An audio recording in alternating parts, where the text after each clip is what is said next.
இன்னைக்கு டேஸ்டியா ஹெல்த்தியான ஒரு ரெசிபி பண்ண போறேன். என்னோட ஃபேவரட்டான ஒரு ரெசிபி. இந்த சுவையான பூசணிக்காய் பருப்பு கூட்டுக்கறி எப்படி செய்யறதுன்னு இந்த வீடியோல பார்க்கலாம். ஃபர்ஸ்ட் பருப்பு வேக வைக்கிறதுக்கு ஒரு கடாயில் 3 கப் தண்ணி சூடு பண்ண வச்சுருக்கேன். தண்ணி சூடானதும் இதில் 1/2 கப் கடலை பருப்பு போட்டு மூடி வச்சு வேக வைக்கலாம். பருப்பு வேகிறதுக்கு கிட்டத்தட்ட 30 நிமிஷம் ஆகும். நடுவில் கொஞ்சம் கிண்டு விட்டுக்கோங்க. பருப்பு இந்த மாதிரி நல்லா வெந்து சாஃப்ட் ஆனதுக்கு அப்புறம் இதில் பூசணிக்காய் போட்டு வேக வைக்கலாம். நான் 1/2 கிலோ பூசணிக்காய் சின்னதாக கட் பண்ணி எடுத்திருக்கேன். இதில் மறுபடியும் 1 கப் கிட்ட தண்ணி ஊற்றி மூடி வச்சு வேக வச்சிடலாம். நம்ம குக்கரில் வேக வச்சா சில டைம் நல்லா குழஞ்சி போயிடும். இந்த மாதிரி கடாயில் வேக வச்சா ரொம்ப குழையாமல் நல்ல டேஸ்டியாகவும் கிடைக்கும். பூசணிக்காய் வேகிறதுக்குள்ள ஒரு மிக்சி ஜாரில் கொஞ்சம் தேங்காய் அரைச்சி எடுக்கலாம்.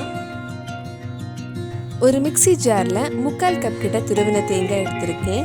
அது கூட 3 பல் பூண்டு, 5 சின்ன வெங்காயம், 1/2 டீஸ்பூன் நல்ல மிளகு, 3/4 டீஸ்பூன் மிளகாய் பொடி, 1/4 டீஸ்பூன் மஞ்சள் பொடி, 1/4 டீஸ்பூன் ஜீரகம் சேர்த்து கொஞ்சமாக தண்ணி ஊற்றி ரொம்ப நைஸாக இல்லாமல் கொஞ்சம் நரன்னு அரைச்சி எடுத்துக்கோங்க.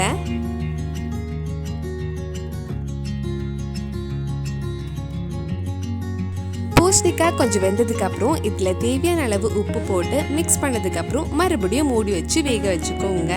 பூசணிக்காய் வேகிறதுக்கு கிட்டத்தட்ட 10 நிமிஷம் கிட்ட ஆகும். பூசணிக்காய் கொஞ்சம் நேரம் வேகட்டும். அதுக்குள்ள நம்ம தாளிக்கிறதுக்கு தேங்காயும் வறுத்து வச்சிடலாம். ஒரு பேன்ல கொஞ்சம் எண்ணெய் ஊற்றலாம். எண்ணெய் சூடானதும் கொஞ்சம் கடுகு போட்டு அது வெடிச்சதுக்கு அப்புறம் அதில் 1 டீஸ்பூன் உளுந்தம்பருப்பு ஆட் பண்ணலாம். உளுந்தம்பருப்பை கொஞ்சம் ப்ரௌன் கலர் ஆகிற வரைக்கும் கொஞ்சம் வதக்கிக்கோங்க.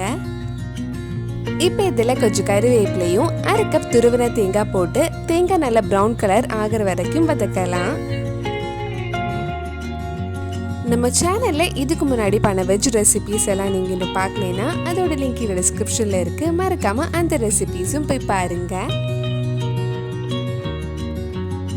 இப்போ பூசணிக்காய் நல்லா வெந்துடுச்சு. இனி இதில் நம்ம அரைச்ச தேங்காய் போட்டு தேவையான அளவு தண்ணி ஊற்றி நல்லா மிக்ஸ் பண்ணதுக்கப்புறம் கொஞ்சம் கொதிக்க விடலாம்.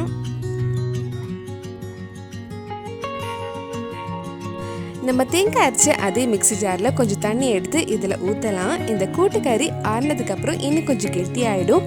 அதனால உங்களுக்கு எந்த கன்சிஸ்டன்சியில் வேணுமோ அதுக்கேற்ற மாதிரி தண்ணி ஊற்றிக்கோங்க.